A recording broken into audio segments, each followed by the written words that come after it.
வணக்கம். உங்களுக்கோ அல்லது உங்கள் வீட்டில் இருக்கிற பெரியவங்களுக்கோ 60 வயசுக்கு மேலே ஆயிடுச்சா, எனக்கு எந்த வலியும் இல்லை, எந்த அறிகுறிகளும் இல்லை, நான் நல்லா தான் இருக்கேன் அப்படின்னு சொல்கிறாங்களா? அப்படின்னா இந்த வீடியோ உங்களுக்காக தான். ஏன்னா மருத்துவ உலகத்தில் சைலண்ட் கில்லர்ஸ் அப்படின்னு சில நோய்களை சொல்லுவாங்க.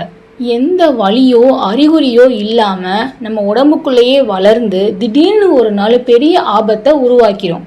எந்த அறிகுறியும் இல்லாமல் 60 வயசுக்கு மேலே வரக்கூடிய ஆபத்தான நோய்களை எப்படி சுலபமாக கண்டுபிடிக்கிறது, இதைத்தான் இந்த வீடியோவில் 5 எளிய வழிகள் மூலமாக பார்க்க போகிறோம். வீடியோவை கடைசி வரை பாருங்கள், ஏன்னா 5வது வழி தான் ரொம்பவே முக்கியமானது. நீங்கள் இன்னும் நம்ம சேனலை சப்ஸ்கிரைப் பண்ணாமல் இருந்தீங்கன்னா உடனே சப்ஸ்கிரைப் பண்ணிவிடுங்க. முதல்ல நம்ம பார்க்க போகிறது ரத்த அழுத்தம், அதாவது பிளட் ப்ரெஷர்.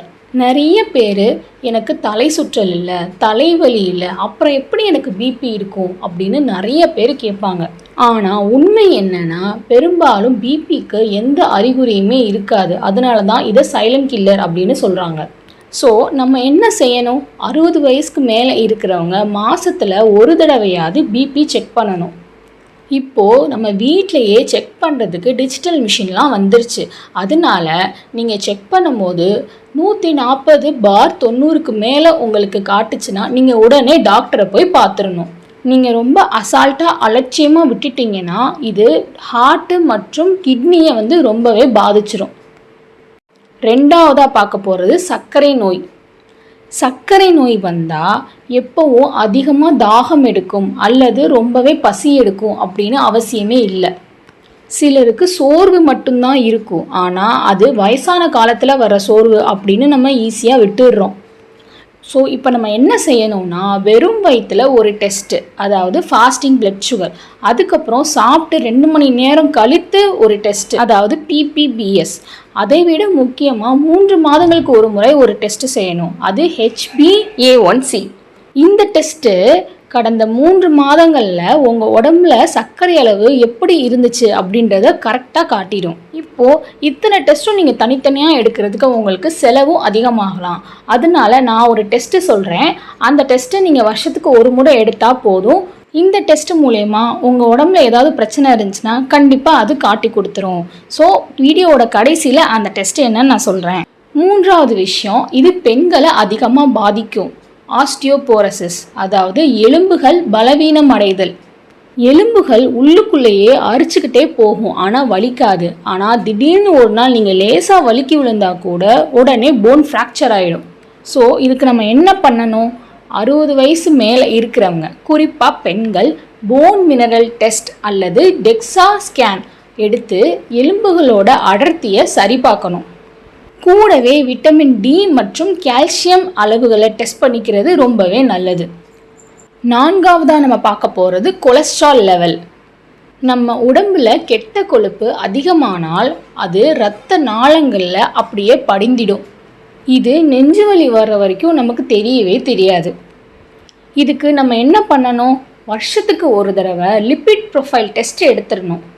இந்த டெஸ்ட் மூலயமா நம்ம உடம்புல நல்ல கொழுப்பு எவ்வளோ இருக்குது, கெட்ட கொழுப்பு எவ்வளோ இருக்குது அப்படின்றது துல்லியமாக தெரிஞ்சிடும். அதுக்கேற்ற மாதிரி நம்ம உணவு பழக்கத்தை மாற்றிக்கலாம். கடந்த 5லேருந்து 10 வருஷத்தில் இந்த ஹார்ட் அட்டாக் உயிரிழந்த கேஸ் அதிகமாயிருக்கு. அதனால இந்த லிபிட் ப்ரொஃபைல் டெஸ்ட்டை கண்டிப்பாக உங்கள் வீட்டு பெரியோர்களை எடுக்க வைங்க. இப்போது நம்ம மிக முக்கியமான 5வது விஷயத்துக்கு வந்துட்டோம். அதுதான் புற்றுநோய் மற்றும் சிறுநீரக பாதுகாப்பு. வயசான காலத்தில் புற்றுநோய் வந்தால் ஆரம்பத்தில் எந்த வலியுமே இருக்காது. ஆண்களுக்கு புரோஸ்டேட் அண்ட் பெண்களுக்கு மார்பக புற்றுநோய் அல்லது கர்ப்பப்பை வாய் புற்றுநோய் வர்றதுக்கு வாய்ப்புகள் நிறையவே இருக்குது. ஸோ இப்போ நம்ம அதுக்கு என்ன பண்ணணும்? ஆண்கள் PSA இரத்த பரிசோதனை எடுத்துக்கணும்.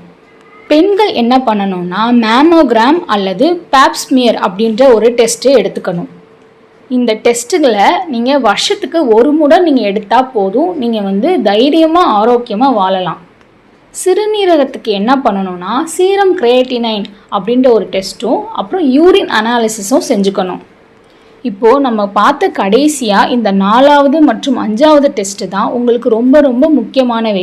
ஏன்னா இது ரெண்டும் தான் உயிர் சம்மந்தப்பட்டது. மற்ற எல்லாமே நம்ம வந்து மாத்திரைகளாலையும் உணவு பழக்கத்தினாலையும் நம்ம சமாளிச்சிடலாம். ஆனால் அந்த கடைசி 2 நோய்கள் வந்துச்சுன்னா உங்கள் உயிருக்கே ஆபத்தாக முடியும். அதனால தான் சொல்கிறேன், நீங்கள் வருஷத்துக்கு ஒரு தடவையாவது இந்த டெஸ்ட்டுங்களை கண்டிப்பாக எடுத்தே ஆகணும்.